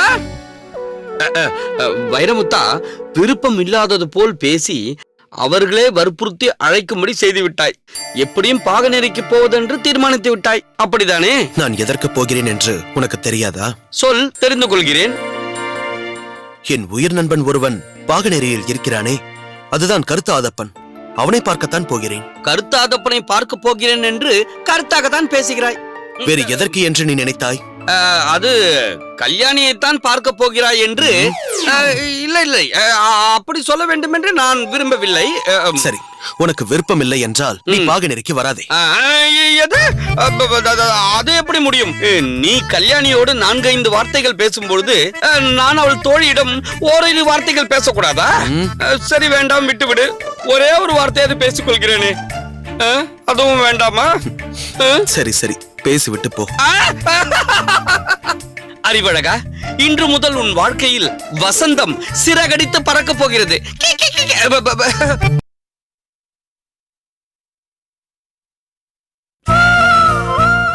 வணக்கம் நாதமுனியாரே. வாருங்கள் வாருங்கள். வணக்கம். வணக்கம். வெள்ளூரின் ஊர் தலைவர் நாளை வருவதாக அல்லவா எனக்கு தகவல் வந்தது. ஆனால் தாங்கள் திடீரென்று இன்றே தன் நண்பரோடு வந்திருப்பது எனக்கு மிகவும் ஆச்சரியமாக இருக்கிறது. அதனால்தான் தங்களை வரவேற்பதற்கான எந்த ஆயத்தமும் இல்லாமல் சாவகாசமாக அமர்ந்து தாம்பூலம் போட்டுக் கொண்டிருக்கிறேன். தாங்கள் சொல்வது உண்மைதான் நாதமுனியாரே. நாங்கள் நாளைதான் வருவதாக இருந்தோம். திருவிழாவிற்கான நாட்கள் நெருங்கிவிட்டதால் அதற்குண்டான பணிகளை சற்று துரிதமாக செய்தால்தானே அந்த நேரத்தில் எந்தவிதமான அலைச்சலும் இன்றி அமைதியாக திருவிழாவை நடத்த முடியும். அதனால்தான் ஒரு நாள் முன்னதாகவே வந்துவிட்டோம். நாதமுனியாரே, இந்த திருவிழாவின் முக்கிய நிகழ்ச்சியே சுந்தராம்பாளின் நடன நிகழ்ச்சி தானே. அதனால் அதற்குண்டான ஏற்பாடுகளை செய்துவிட்டால் மேற்கொண்டு ஆக வேண்டிய பணிகளை ஒவ்வொன்றாக செய்துவிடலாம். முக்கியமான பணி எதுவோ அதைத்தானே முதலில் செய்ய வேண்டும். சுந்தராம்பாளை பார்த்து இந்த நாட்டிய நிகழ்ச்சிக்கான அச்சாரத்தை தந்துவிட்டால் ஒரு முக்கியமான பணி முடிந்துவிடும் அல்லவா? இது எவ்வளவு முக்கியமான நிகழ்ச்சி என்பது பாகனேரி அம்பலக்காரர் சொல்லிய பிறகுதானே தெரிகிறது. அப்படித்தானே? கோபித்துக் கொள்ளாதீர்கள் நாதமுனியாரே. ஏதோ நடக்கக்கூடாதது நடந்துவிட்டது. எல்லாம் போதாத காலம். அதனால்தான் கேட்பார் பேச்சை கேட்டு சற்று குழப்பமடைந்து விட்டோம். ஆனால் அது எவ்வளவு பெரிய தவறு என்பதை இப்போது நாங்கள் உணர்ந்து விட்டோம். கண் கெட்ட பிறகு சூரிய நமஸ்காரம் செய்கிறேன் என்கிறீர்கள். அதற்குத்தான் குழப்பவாதிகளின் பேச்சையெல்லாம் கேட்கக்கூடாது என்பது. அப்படிப்பட்டவர்கள் அவர்களும் குழம்பி உங்களையும் குழப்பி ஒன்றுக்குமே உதவாமல் செய்து விடுவார்கள். அப்படிப்பட்டவர்களிடம் நாம் தான் சற்று எச்சரிக்கையாக இருக்க வேண்டும். சுந்தரி, வாமா சுந்தரி. வாருங்கள். அடடே, நம் வடிவாம்பாளா இது? அடையாளமே தெரியவில்லையே. போன வருடம் பார்த்ததை விட இப்போது மடமடவென்று வளர்ந்து விட்டிருக்கிறாளே. வடிவோடு சேர்ந்து அவளுடைய நாட்டிய கலையும் இப்பொழுது நன்றாக வளர்ந்திருக்கிறது. லலிதா, இவர்கள் பருக நீர் கொண்டு வா. இதோ வருகிறேன். சற்று பொறுங்கள் அம்மா. இப்போதுதான் பருகிவிட்டு வந்தோம். இருக்கட்டும். அதை நாங்களும் கேள்விப்பட்டோம். சுந்தராம்பாள் தன் தங்கையை தனக்கு ஈடான ஒரு நாட்டியக்காரியாக உருவாக்கிவிட்டார்கள் என்று சொன்னார்கள். அப்படிப்பட்ட நாட்டிய நிகழ்ச்சியை நாங்களும் காண வேண்டும் என்று மிகவும் ஆவலோடுதான் இருக்கிறோம். உங்கள் ஆவல் நிச்சயம் நிறைவேறும். இந்த ஆண்டு சுந்தரியின் நடனத்தோடு வடிவின் நாட்டியமும் இணைந்தே நடைபெறும். அப்படியா? ஆமாம், முதல் உங்கள் ஊர் திருவிழாவில்தான் வடிவாம்பாளின் நாட்டியம் அரங்கேறப் போகிறது. அப்படியானால் இந்த ஆண்டு வெள்ளூர் மக்களுக்கு இரட்டிப்பு மகிழ்ச்சி என்று சொல்லுங்கள். வடிவாம்பாளின் நாட்டியம் வெள்ளூர் சிவனார் கோயிலில் அரங்கேறுவது அந்த நடராஜ பெருமானின் கருணை என்றுதான் சொல்ல வேண்டும். நடராஜரின் கருணையின் காரணமாக அந்த நாட்டியத்தை காணப்போகும் நமக்கு அது ஒரு பெரிய வரப்பிரசாதம் அல்லவா? நாதமுனியாரே, சுந்தரிக்கு எங்கள் மேல் உள்ள கோபம் இன்னும் போகவில்லை போல இருக்கிறது. ஏன் அப்படி சொல்கிறீர்கள்? நாங்கள் வந்தது முதல் நாங்களேதான் பேசிக் கொண்டிருக்கிறோம். சுந்தரி ஒரு வார்த்தை கூட பேசவில்லையே. அதுவும் இல்லாமல் நாங்கள் வந்ததுக்குண்டான மகிழ்ச்சி சுந்தரியின் முகத்தில் தெரியவில்லையே. அப்படியானால் சுந்தரிக்கு எங்கள் மீது இன்னும் கோபம் இருக்கிறது என்றுதானே அர்த்தம்? அப்படியெல்லாம் ஒன்றுமில்லை. அப்படியே இருந்தாலும் அதில் ஒன்றும் தவறில்லை அம்மா. நாட்டியம் ஆடுபவர்கள் சாதாரணமானவர்கள் அல்ல. அந்த நடராஜருக்குரிய கலையை அவ்வளவு எளிதில் அனைவராலும் கற்றுக்கொள்ள முடியாது. அந்த ஆண்டவனின் திருவடியை சரணடைந்து அந்த நடனத்தின் மீது முழு ஈடுபாட்டோடு இருந்தால்தான் அந்த இறைவன் அந்த கலையை நமக்கு அருள்வான். அதிலும் நீ அந்த கலையை அந்த ஆண்டவனுக்கே அர்ப்பணித்து விட்டாய். வெள்ளூர் நடராஜர் மீது மாறாத பக்தி கொண்டிருக்கிறாய். சன்மானத்திற்காக ஆடுபவர்கள் ஒரு சிலர் இருக்கலாம். ஆனால் நீயோ பரமனின் சேவைக்காகவே ஆடுபவள். அப்படிப்பட்ட உன்னை நாங்கள் சற்று அலட்சியப்படுத்தி விட்டோம் அம்மா. அப்படியெல்லாம் ஒன்றுமில்லை. உங்கள் மீது எனக்கு எந்த வருத்தமும் இல்லை. தங்களுக்கு மேலே உள்ள அதிகாரிகளின் பேச்சை கேட்டுக்கொண்டு அதற்கேற்ப நடக்க வேண்டிய சூழ்நிலை உங்களுக்கு ஏற்படும் போது நீங்கள் என்ன செய்வீர்கள்? போதும் அம்மா, இது போதும்.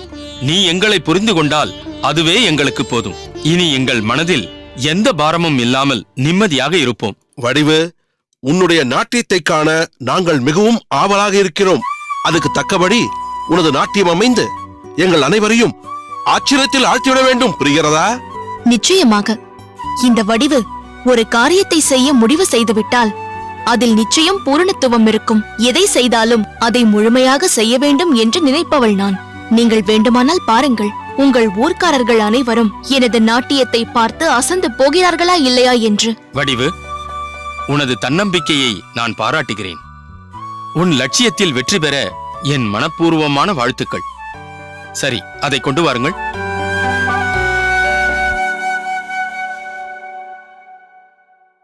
பெற்றுக்கொள்ளுங்கள். நாதமுனியாரே, வெள்ளூர் திருவிழாவின் போது நமது சுந்தராம்பாளின் நாட்டிய நிகழ்ச்சி இடம்பெற வேண்டும் என்று எங்கள் ஊர் சார்பாக இந்த அச்சாரத்தை வழங்குகிறோம். பெற்றுக்கொள்ளுங்கள். சற்று பொறுங்கள் மாமா. என்ன சுந்தரி, அச்சாரம் பெறும் நேரத்தில் தடுக்கிறாய்? அச்சாரம் என்பது சாதாரண விஷயம் அல்ல. ஒரு பெண்ணுக்கு திருமண ஏற்பாடு செய்து அது பெரியோர்களால் நிச்சயிக்கப்பட்டு அதை உறுதி செய்வதற்காக தரப்படும் தாம்பூலம் போன்றதுதான் அச்சாரம். நாட்டியத்திற்கான நாள் குறித்து அதை உறுதி செய்வதற்காக கொடுப்பதுதான் அச்சாரம் என்பது. அது உனக்கே நன்றாக தெரியுமே. நன்றாக தெரியும் மாமா. திருமணம் நடந்தால்தானே நிச்சயத்திற்கான தாம்பூலம் பெற முடியும். நாட்டியம் நடந்தால்தானே அதற்கான அச்சாரத்தை பெற முடியும். என்ன சொல்கிறாய் சுந்தரி? மாமா, இந்த வருடம் நான் நாட்டியம் ஆடப்போவதில்லை என்று சொல்கிறேன்.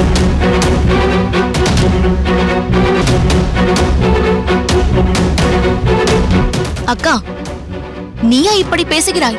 இந்த நிகழ்ச்சிக்காக நீ எவ்வளவு ஆசையோடு இருந்தாய் என்பதும், இந்த நிகழ்ச்சி உன்னை விட்டு போன போது நீ பட்ட வருத்தமும் வேதனையும் எத்தகையது என்பதும் எனக்கு தெரியாதா அக்கா? தெரியும், தெரியும் வடிவு. இந்த நிகழ்ச்சிக்காக நான் ஆசைப்பட்டதும் அது எனக்கு இல்லை என்றதும் வருத்தப்பட்டதும் வேதனைப்பட்டதும் உண்மைதான். அதே சமயம் இந்த நிகழ்ச்சி எனக்கே வரப்போகிறது என்று தெரிந்ததும் அளவற்ற ஆனந்தத்தில் மிதந்தேன் என்பதும் உண்மைதான். அந்த நிகழ்ச்சியை நடராஜர் மீண்டும் எனக்கு மீட்டுக் கொடுத்து விட்டார் என்றுதான் நினைத்தேன். ஆனால் அது ஆண்டவனால் நடக்கவில்லை, அம்பலக்காரரின் கட்டாயத்தின் பேரில்தான் நிகழ்ந்திருக்கிறது என்பது தெரிந்த பிறகு இதை என்னால் ஏற்றுக்கொள்ள முடியவில்லை. அந்த அக்னியுவிற்கும் அம்பலக்காரருக்கும் எந்த வித்தியாசமும் தெரியவில்லை. இருவருமே ஒரே செயலை தானே செய்திருக்கிறார்கள். அந்த அக்னியோ தனது ஆட்சியை பயன்படுத்தி எனது நாட்டிய நிகழ்ச்சியை தடைப்படுத்தினான். இந்த அம்பலக்காரர் தனது அதிகாரத்தை பயன்படுத்தி அந்த தடையை நீக்கியிருக்கிறார். ஆக மொத்தத்தில் இருவருமே தங்களது ஆதிக்கத்தை என் மீது செலுத்தி இருக்கிறார்கள். அதுதானே உண்மை. தெய்வீக கலையான நாட்டிய கலைக்கு இங்கு சிறிதளவு கூட மதிப்பில்லை. ஆட்சிக்கும் அதிகாரத்திற்கும் தான் இங்கு மதிப்பு இருக்கிறது. அப்படிப்பட்டவர்களிடம் எனது நாட்டிய கலையை அடகு வைக்க வேண்டிய அவசியமில்லை. ஏதோ ஒரு காரணத்தினால் இன்று ஆடுவதற்கு அனுமதி கொடுத்த அந்த அம்பலக்காரர் கடைசி நேரத்தில் தனது அதிகாரத்தை பயன்படுத்தி அந்த நாட்டியத்தை நிறுத்த மாட்டார் என்பது என்ன நிச்சயம்? ஆட்சியில் இருப்பவர்களும் அதிகாரத்தில் இருப்பவர்களும் என்ன வேண்டுமானாலும் செய்யலாமா? அவர்கள் சொல்கிறபடியெல்லாம் செய்ய இந்த சுந்தராம்பாள் என்ன அவர்கள் வீட்டு கைப்பாவையா? அப்படி ஒரு அவசியம் எனக்கு தேவையில்லை. இந்த சுந்தராம்பாள் பக்திக்காக நாட்டியம் ஆடுவாளை தவிர பணத்துக்காகவும் புகழுக்காகவும் ஒருபோதும் ஆட மாட்டாள். இந்த சுந்தராம்பாளை ஆளுமையோ அதிகாரமோ ஒருபோதும் கட்டுப்படுத்த முடியாது. வெள்ளூர் நடராஜ பெருமான் முன் ஆடுவதாக நினைத்து எங்கள் வீட்டின் நடராஜ பெருமான் முன் ஆடிவிட்டு போகிறேன். என் பக்தியை எங்கிருந்தாலும் அந்த இறைவன் ஏற்றுக்கொள்வார். சுந்தரி, அந்த அக்னியை பொறுத்தவரை நீ சொல்வது அனைத்தும் உண்மைதான். ஆனால் அம்பலக்காரர்களை பொறுத்தவரை உன் கணிப்பு தவறு. அவர்கள் நியாயமானவர்கள், சத்தியத்திற்கும் தர்மத்திற்கும் கட்டுப்பட்டவர்கள். எது மாமா சத்தியம், எது தர்மம்? அதை நிர்ணயிப்பது யார்?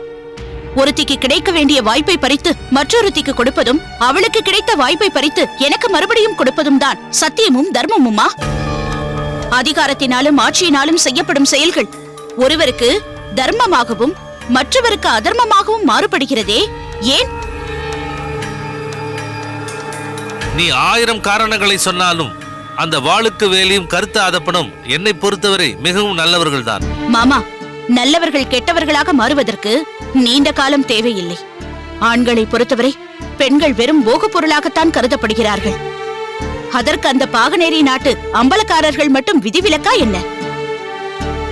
என்னை பொறுத்தவரை இந்த ஆண்டு மட்டுமல்ல, இனி எந்த ஆண்டும் வெள்ளூர் ஆலயத்திற்கு சென்று நான் ஆடுவதாக இல்லை.